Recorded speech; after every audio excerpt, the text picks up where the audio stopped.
Pourquoi un MBA? Nous n'avons pas un MBA à l'ESG, nous avons plusieurs MBA. Pourquoi plusieurs? Nous avons les MBA spécialisés de l'ESG qui existent depuis 1986 et qui ont pour vocation de permettre à des jeunes diplômés ou alors à des gens qui sont en activité mais qui souhaitent travailler à temps partiel, qui ont des bac+4 ou bac+5, de se spécialiser dans une fonction qui peut être la finance, l'audit, le marketing ou alors sur des secteurs comme le luxe, le sport, la production audiovisuelle. Donc ça, c'est le premier type de formation que nous offrons depuis 1986, qui est la formation qui a à peu près aujourd'hui 1000 étudiants. Et nous avons un deuxième type de MBA qui correspond davantage aux MBA américains, qui sont des executive MBA pour des cadres en activité qui viennent pour avoir une double compétence en gestion pour certains d'entre eux ou pour rafraîchir leurs connaissances et qui ont donc une dizaine ou une quinzaine d'années d'expérience sur des rythmes où ils viennent 2 week-ends par mois pendant 18 mois. Donc ça avec des échanges avec des professionnels, avec des visites de sites, donc sur la pédagogie des cas, tout à fait sur la méthodologie américaine.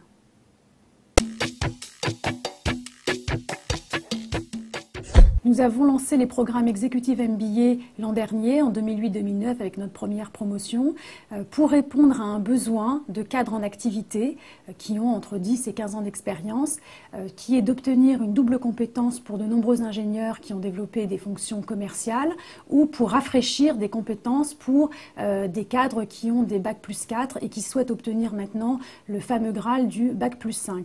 Alors ils vont utiliser notamment tout ce qui est DIF et possibilités données par la formation continue pour financer cette formation, tout ou partie de la formation qui est de l'ordre de 12 000 €, et donc ils vont réussir à financer aisément avec le DIF un tiers, voire la moitié de la formation, le reste rentrant dans des plans de formation.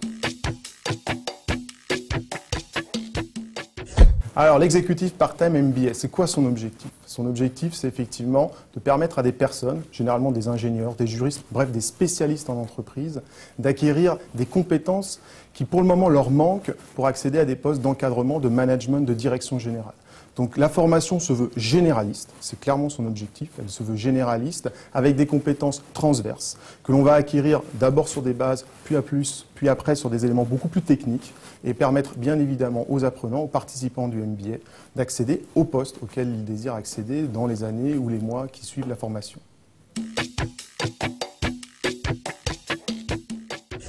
Alors, deux spécificités, je me permettrai d'en développer deux. Une première qui va concerner la façon dont nous allons organiser la pédagogie et les objectifs pédagogiques.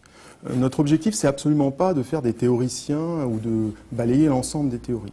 L'ensemble des points sont abordés toujours sous un aspect très managérial, où l'application des éléments, des concepts est essentielle dans le parcours pédagogique.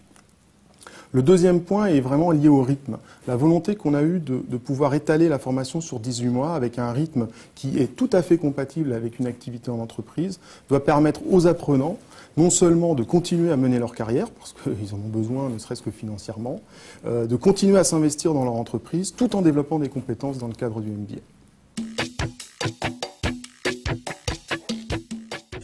Donc en ce qui me concerne, je suis issu du milieu professionnel, puisque j'ai travaillé plusieurs années dans une grosse multinationale américaine. Et j'avais des velléités donc, de créer une société de consulting en organisation commerciale et développement des ventes, qui s'appelle Skillneo. Et donc j'avais besoin d'acquérir des fondamentaux sur des sujets tels que la comptabilité, tels que le droit des sociétés. Et donc la formation de l'ESG m'a permis d'acquérir ces fondamentaux.